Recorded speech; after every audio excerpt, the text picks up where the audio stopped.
സകൃതകൃതാവായ നാട്ടുകാരെ ശ്രദ്ധിക്കുക, കലാപരിപാടികൾ തുടങ്ങാൻ ആരംഭിക്കാൻ.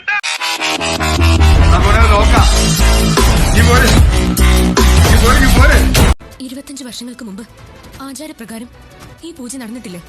ഇല്ലെങ്കിൽ എന്നെ വിളിച്ചൊന്നും പറഞ്ഞു തരില്ലായിരുന്നു.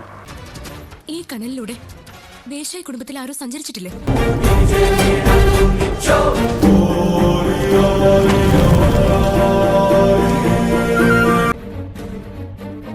പുഷ്പമായി കണ്ടല്ലേ അവർ നടന്നത്? ദേവി അനുഗ്രഹിച്ചതുകൊണ്ടല്ലേ അങ്ങനെ നടക്കാൻ കഴിഞ്ഞത്?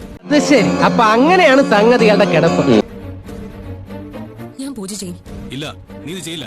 ഞാൻ സമ്മതം മൂളിയതാ. ഇനി പിന്മാറാനാവില്ല. എന്നോട് ചോദിച്ചിട്ടാണോ നീ സമ്മതം മൂളിയത്?